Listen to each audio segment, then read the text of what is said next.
시청자 여러분 안녕하십니까. MBN 프레스룸입니다. 오늘은 윤영걸 전 매경닷컴 대표, 배종호 세한대 교수가 함께하겠습니다. 어서 오십시오. 안녕하세요. 예. 안녕하세요. 자, 먼저 이 시각 주요 뉴스들 살펴보겠습니다. 프레스나우 김태일 기자가 준비하고 있습니다.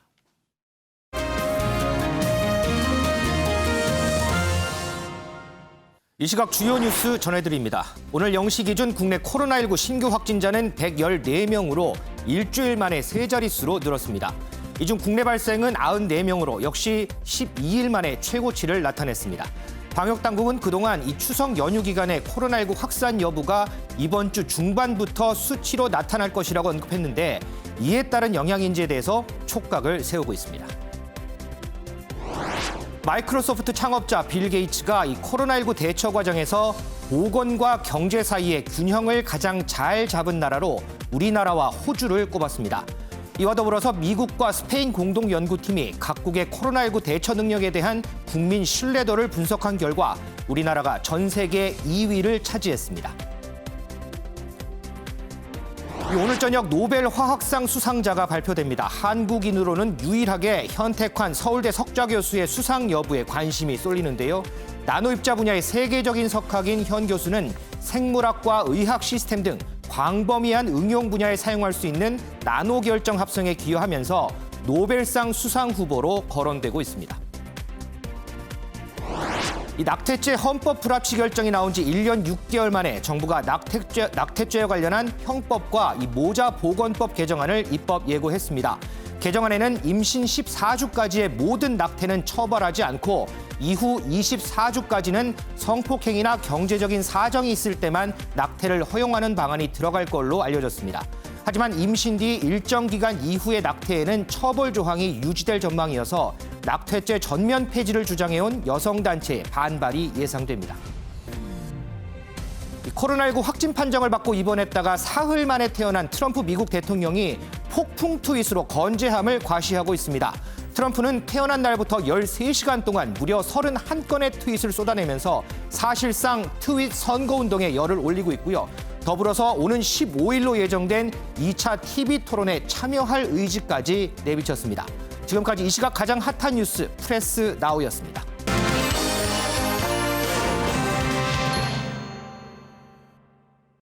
네, 21대 첫 국회 국정감사가 오늘 오전 10시 각 상임위에서 일제히 시작됐습니다.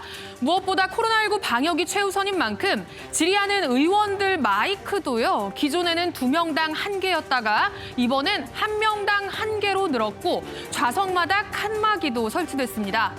회의장 내부 인원도 50명으로 제한하면서 부처 실무 공무원들은 TV로 국감을 시청하며 질의에 대응하게 됩니다. 이번 국감 최대 격전지로는 외통위와 국방위가 꼽힙니다. 외통위는 장관 남편의 요트 여행 논란에 조성길 북한 대사 대리 망명 이슈까지 터지며 주목받고 있고요. 국방위는 추미애 법무부 장관 아들 병역 문제에 공무원 피살 사건까지 겹쳐 있는데 아직 여야가 증인 채택조차 합의하지 못해 시작부터 날선 공방이 예상됩니다. 특히 복지위에서는 추 장관 아들의 복무 중 무릎 수술이 적절한 것이었는지 따져보겠다면서 수술을 집도한 의사를 증인으로 신청하기도 했는데요. 한편 이벤트성 국감 논란을 불러일으킨 팽수는 캐릭터의 신비감이 지켜져야 한다며 국회 과방위에 불출석 사유서를 제출했고요. 백종원 더본코리아 대표는 농해수위 국감의 참고인으로 채택됐다 철회됐습니다. 21대 국회 첫 국정감사, 오늘의 프레스콕입니다. 네, 오늘부터 전국 상임위별로 국감이 본격적으로 시작이 됩니다. 자세한 내용은 잠시 뒤에 더 다뤄보겠습니다. 김태일 기자. 네.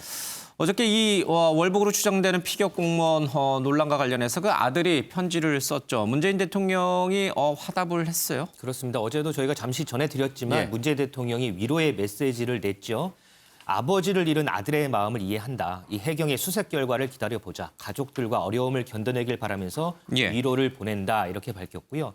또 이 편지가 청와대에 도착하는 대로 직접 답장을 쓸 예정이다. 이렇게 강미석 대변인이 얘기를 했는데 예. 아직 이 편지가 청와대에 도착했다는 소식은 전해지지 않고 있고 따라서 문재인 대통령이 지금 답장을 보냈는지도 아직까지는 확인이 되지 않고 있습니다. 예.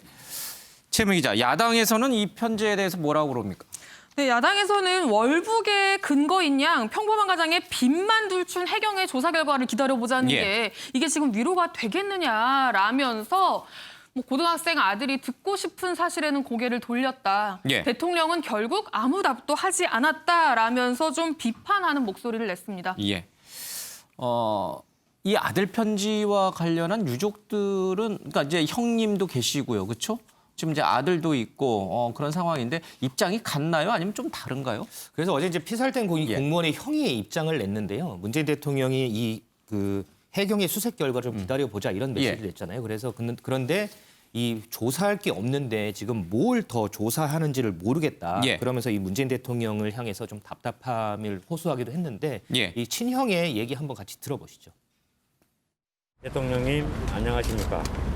저는 억울하게 피격당한 공무원의 아들입니다.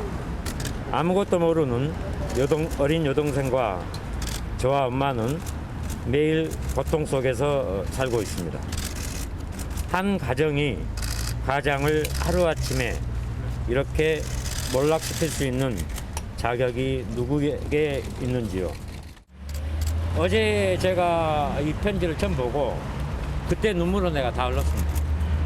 오늘 내가 이 편지를 낭독할 때 혹시 울지 않을까 나도 걱정을 했는데 그만큼 제가 그 마음가짐이 그다음에 생각이 단단해졌고 이게 편지에 대해서 가슴이 아프고 조사를 기다려보자고 했는데 조사할 게 없습니다.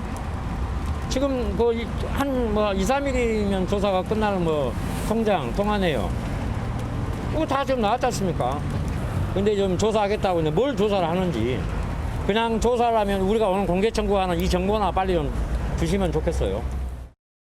네, 지금 들으신 예. 대로 이 문재인 대통령의 위로 메시지에 좀 답답함을 나타냈고요. 그러면서 이제 제발 가슴에 비수 꽂히는 말은 하지 말아달라. 본인은 상관이 없는데 이 어린 조카들이 힘들어한다 이렇게 밝히기도 했습니다. 그러면서 이 씨에 대한 명예 회복을 하겠다면서 어제 국방부 등을 찾아서 진상 규명을 촉구하기도 했습니다.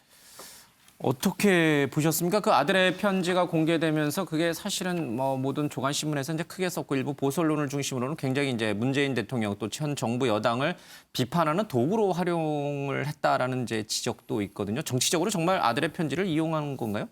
말씀하신 대로 좀 그런 부분도 배제하기는 좀 예. 어려운 것 같아요. 왜냐하면 이제 특정 보수지 같은 경우는 그 아들의 편지 소식을 일면 톱에다가 예. 실었더라고요. 과연 이제 그게 일면 톱에 실을 만한 기사 가치가 있는지는 예. 각자 판단에 따르겠지만은.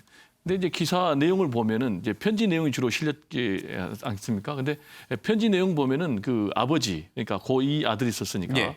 아버지의 죽음을 나라의 잘못으로 결국은 사살당했고 시신이 훼손됐다. 예. 이렇게 정리됐어요. 그리고 이제 월북 논란과 관련해서 월북이 아니다라는 이제 주장을 했는데 이것과 관련해서 이제 또 국민의힘 김은혜 대변인 같은 경우는 과연 대통령은 어디에 있느냐라면서 예. 이제 대통령에 대해서 강력하게 비난을 했는데 문재인 대통령이 아들의 편지에 대해서 대변인 통해서 일단 입장을 밝혔어요. 예. 나도 정말 마음이 아프다. 힘내라. 그리고 조사 결과를 좀 기다려 보자. 예. 또 이제 문재인 대통령 정식으로 답장을 쓰신다고 그래요. 이제 이 편지가 청와대에 도달이 되면은 거기에 이제 발신지가 있지 않겠습니까? 그래서 이제 정식으로 편지를 쓴다고 하는데 이 부분에 대해서 자꾸 국민적인 갈등이나 감정 대립을 예. 좀 유발하는 것은 좀 자제할 필요가 있지 않나 자제할 필요 있다. 이런 생각이 좀 듭니다. 예. 그 아들이나 지금 이제 형의 얘기도 화면에서 봤습니다만 이제 그 아버지이자 동생이 월북했다는 것을 믿고 싶어하지 않는 것 같아요. 그러나 이제 정부는 여러 가지 정황이라든지 정보를 취합해 봤을 때 월북 가능성이 상당히 높은 것으로 거의 사실상 확정했다시피 하거든요. 자, 이런 상황에서 유족들을 달래고 어루만져 줄 수 있는 방법이 뭐가 있을까요? 저는 그 예. 특수 정보 있잖아요. 예.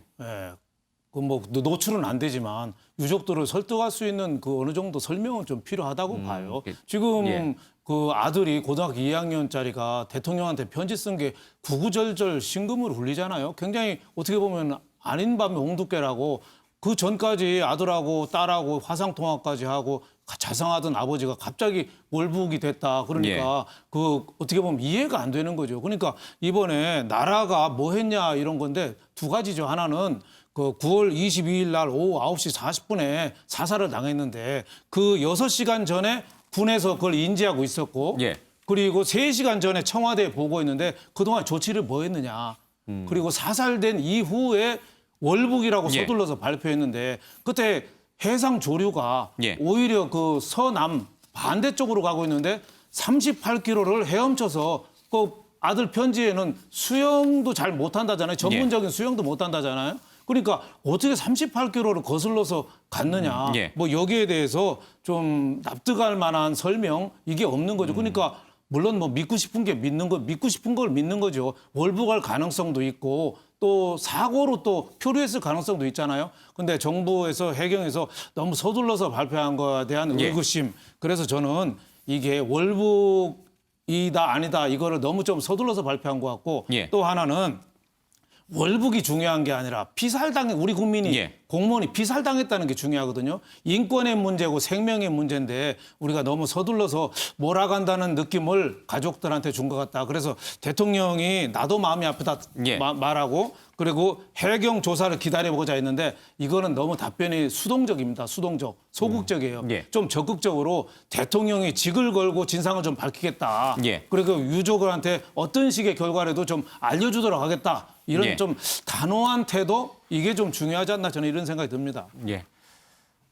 이 숨진 공무원의 형 이래진 씨가 오늘 국회에서 열리는 외통위에 증인으로 출석할지 여부를 놓고선 여야 간에 말다툼이 좀 있었습니다. 화면을 보겠습니다. 그래서 그분이 오늘 우리 외통위에 와서 정은 선서를 하고 진술을 한다고 했습니다. 그래서 저희들이 그 정인을 요청했는데 그게 지금 묵살되고 있습니다. 우선은 저희 그 외통위가 이 사건에 대해서 직접 뭐 조사를 할 수도 없고 국방위나 농해수위에서 증인 채택이 된다면 그 진실 여부나 뭐 여러 가지 정황에 대해서 파악이 가능하겠지만 외통위에서 그 친형을 부른다는 것은 별 실효성이 없다는 판단이 있고요. 관련성이 적은 것처럼 말씀을 하셨는데 저는 그 말씀에 동의할 수가 없습니다. 북한으로 하여금 진상규명에 협력하도록 국제사회가 어떤 역할을 할 수 있는 방법을 찾아야 된다라는 취지에서 우리 외교통일은 굉장히 중요한 연관성이 있는 상임이라고 생각을 합니다. 정확하게 진상을 규명하고 사실을 확인하려면 관련된 자료를 정확하게 접근할 수 있는 상임위에서 하는 게 저는 맞다라고 생각을 합니다. 예, 외통위에서 이렇게 여야 의원들이 숨진 공무원의 형의 증인 채택 여부를 놓고 좀 갈등이 있었습니다. 최은미 기자, 이 숨진 공무원을 수색하는 데 있어서 군경이 조명탄을 쓰지 않았다라고 오늘 아침에 일부 언론이 비판적인 기사를 썼더라고요. 조명탄 없으면 수색이 불가능해요? 조금 어렵다고 볼 수는 있겠죠. 예. 이게 지금 윤주경 의원실에서 지금 이 국감을 맞아서 이 합동참모본부와 해경을 상대로 그런 예. 식으로 이제 공세를 펼치고 있는 상황인 건데요. 실제로 이 조명탄을 써야 이 밤에 이 야간 수색하는 데는 조금 필수적이다라는 예. 게 이제 윤주경 의원실의 주장입니다. 실제로 지난달 21일에 이 공무원이 실종이 됐는데 그때부터 지난 5일까지 그러니까 열흘 넘는 시간 동안 계속 뭐 함정과 항공기 20대 가까이를 투입해서 대대적으로 수색하고 있다라고 하면서 조명탄조차 한 번도 사용을 하지 않은 게 어떻게 예. 가능하냐라면서 이제 무늬만 수색 아니냐, 수색하는 신용만 하는 거 아니냐라는 예. 이제 의혹을 제기하고 있는 건데요. 처음에 해명이 조금 합참의 해명이 조금 부실한 측면이 있었습니다. 합참에서 윤주경 의원실에 뭐라고 답변을 했냐면 해경이 주관 기관인데 해경이 조명탄을 뭐 해달라는 요청을 안 했다. 그래서 안 한 예. 거다라고 이제 답변을 하면서 조금 논란이 더 좀 커진 측면이 있고요. 오늘 다시 좀 추가로 해명을 했는데요. 조명탄은 필요하면 언제든지 사용할 수 있는데 야간에 지금 함조등과 광학 장비를 활용해서 수색하고 있다고 합니다. 예. 그러니까 조명탄 대신에 탐조등을 쓰는 게 지금 상황과 여건을 고려해서 종합적으로 판단한 결과 이게 제일 적합하다고 판단해서 하는 거다라고 좀 이제 답변을 좀 수정한 측면이 있고요. 해경 예. 역시도 뭐 북측의 반발이 우려되는 상황이었다라는 비공식 답변이 또 나와서 이거 북한 눈치 보기 예. 무늬화 수색 아니냐라는 논란이 좀 더 커졌었는데 해경 역시도 지금 뭐 북측의 발표와는 무관하고 뭐 모든 실종자 수색에 꼭 조명탄을 써야 하는 건 아니다라고 예. 좀 이제 해명을 조금 번복을 한 상황입니다. 예. 아무래도 이제 NLL 인근이다 보니까 조명탄을 사용할 경우 군사용 조명탄을 사용할 경우에 남북 간의 긴장이 높아질 수 있는 점도 아마 군 당국이 고려했을 가능성도 있군요. 알겠습니다. 자, 김태일 기자, 2년 전에 상당히 좀 논란이 됐던 조성길 북한 주재 이탈리아 대사 대리 북한 대사관을 빠져나와서 제3의 장소에 있다라는 얘기까지는 들려왔는데 한국에 있다라는 사실이 오늘 드러났어요. 그렇습니다. 이 조성길 전 이탈리아 주재 북한 대사 대리가 잠적한 게 지난 2018년 11월이거든요. 부인하고 산책을 나간 뒤에 잠적해서 최근까지도 행방이 묘연했는데 어제 한 언론이 이 조 전 대사 대리가 한국에 정착해 있다 이런 보도를 했어요. 그러니까 이제 국회 국정보위 간사인 이 국민의힘 하태경 의원이 SNS를 통해서 조성길 전 대사가 작년 7월에 입국해서 당국이 보호하고 있다 이렇게 밝히기도 했고요. 여기 이제 복수의 정보 관계자들도 조 전 대사 대리가 부인과 함께 제3국을 거쳐서 지난해 7월에 국내에 들어왔다 이렇게 좀 밝히고 있다라는 보도도 지금 이어지고 있습니다. 예. 북한 대사관에서 근무하다가 벗어나는, 그러니까 이제 이탈하는 경우 한국으로 들어오는 것과 제3국에 가는 거는 굉장히 차이가 큰 거거든요. 북한 입장에서 보면은, 그렇죠? 우리 한국은 북한이 여전히 적대국으로 보고 있기 때문에 자신의 이 고위직 외교관이 한국으로 넘어가는 것은 굉장한 가혹한 처벌을 그 가족에게 하는 거 아니겠습니까? 그렇습니다. 그렇기 때문에 이 조 전 대사 대리가 한국에 들어온 사실이 지금까지 1년 넘게 지금 비밀에 붙여진 이유가 바로 거기에 있는 겁니다. 가족이 있군요. 그렇습니다. 근데 그 요를 봤더니 일단은 이 조 전 대사 대리가 이제 잠적한 게 말씀드린 대로 2018년 11월이고요. 이 사실이 알려진 게 한 달 뒤입니다. 그러니까 지난해 1월에 이제 이 사실이 알려진 거죠. 그리고 한 달 뒤에 이 조 전 대사 대리의 딸이 부모가 사라진 지 나흘 만에 북한으로 송환됐다 이렇게 이탈리아 외교부가 이 사실을 확인을 해줬어요. 그리고 국정원이 지난해 8월에 이 국회에서 모처에서 보호하고 있다 이렇게 보고를 했거든요. 그러면서 우리나라가 아니고 제3국인가 보다 이렇게 알려졌는데 이미 그때는 국내로 들어와 있었던 거죠. 이렇게 1년 넘게 비밀에 붙여진 건 이 조 전 대사 대리의 부부뿐 아니라 이 북한으로 송환된 딸의 안위를 고려했기 때문이다. 이렇게 지금 알려지고 있습니다. 그러니까 지금 아내와는 같이 한국에 들어와 있지만 북한에 딸이 있는 거군요. 그렇습니다. 그 딸의 생사라든지 어떻게 돼 있는지 그건 잘 모르죠. 아직은 확인된 바가 없습니다. 아마도 추측컨대 상당히 가혹한 처벌 내지는 아니면 지방으로 내려가거나 아니면 태영호 전 지금 국회의원의 얘기를 들어보면 정치범 수용소에 보내졌을 가능성도 있다 이런 얘기도 좀 하고 있는 것 같습니다.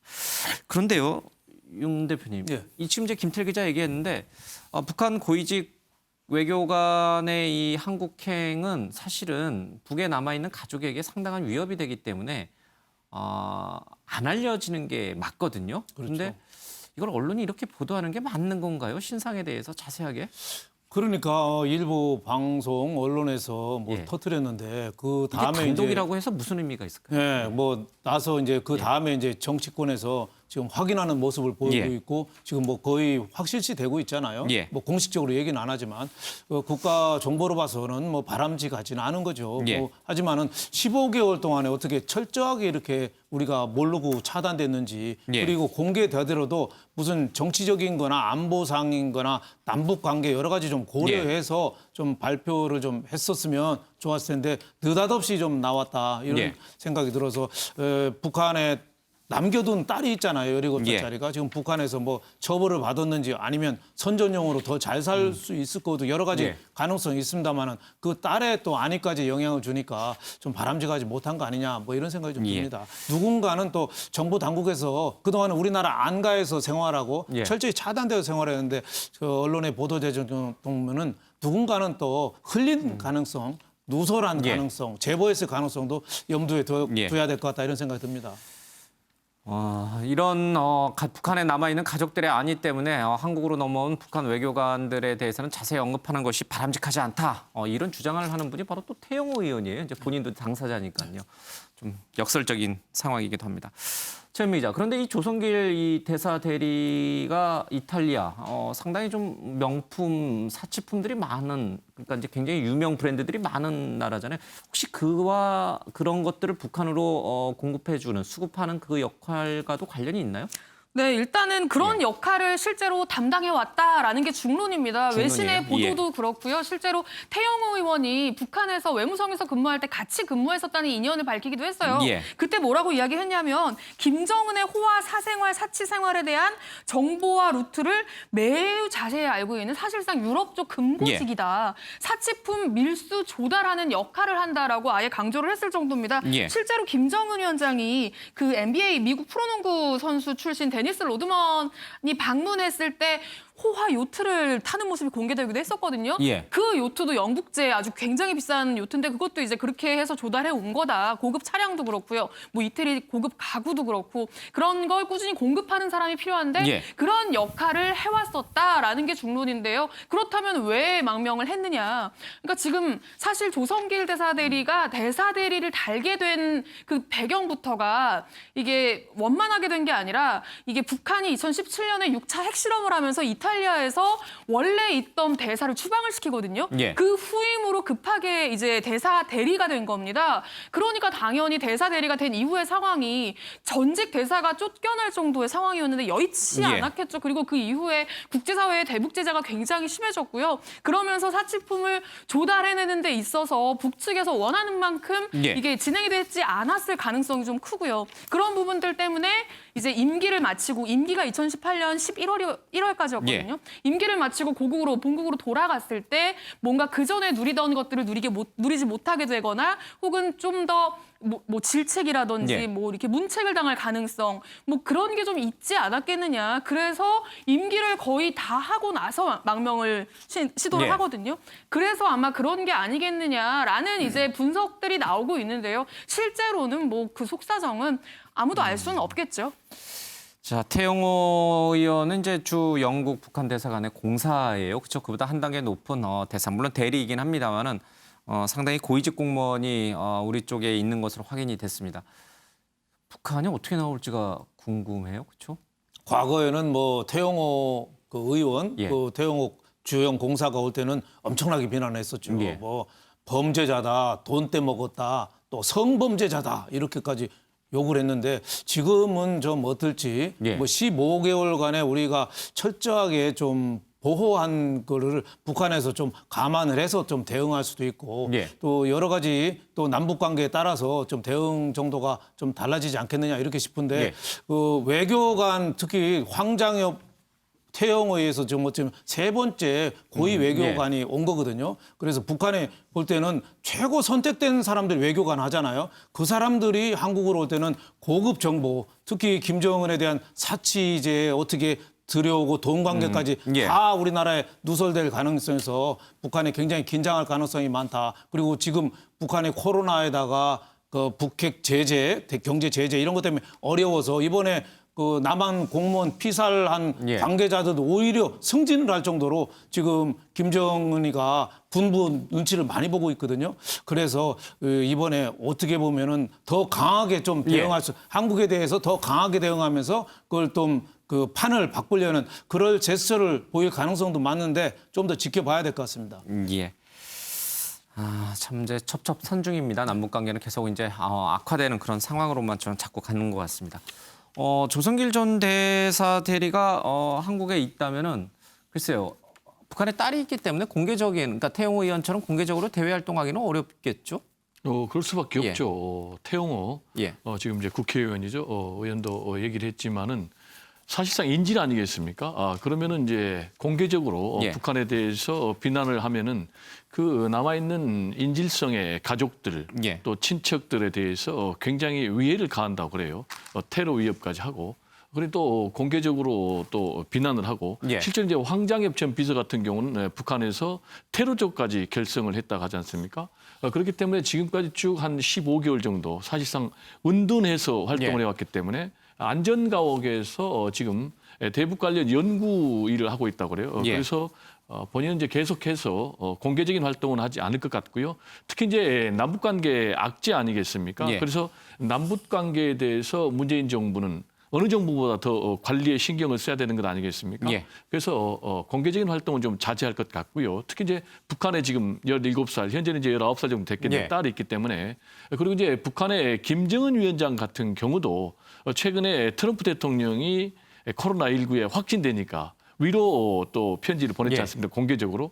그리고 또 최근까지 문재인 대통령과 계속해서 개인적인 친서를 오고 갔기 때문에 김정은 위원장 입장에서 남북 관계를 아예 파탄으로는 가지 않을 것이다. 그래서 당분간 좀 지켜보는 정중동의 그런 정국이 좀 계속되지 않을까 이렇게 전망을 해봅니다. 예, 언론들이 많이 관심을 갖고 있기는 하나 북측에 남겨진 가족의 안위를 생각한다면 조금 자제하는 것도 우리 언론이 좀 필요해 보입니다. 그렇죠? 네, 필요해 보입니다.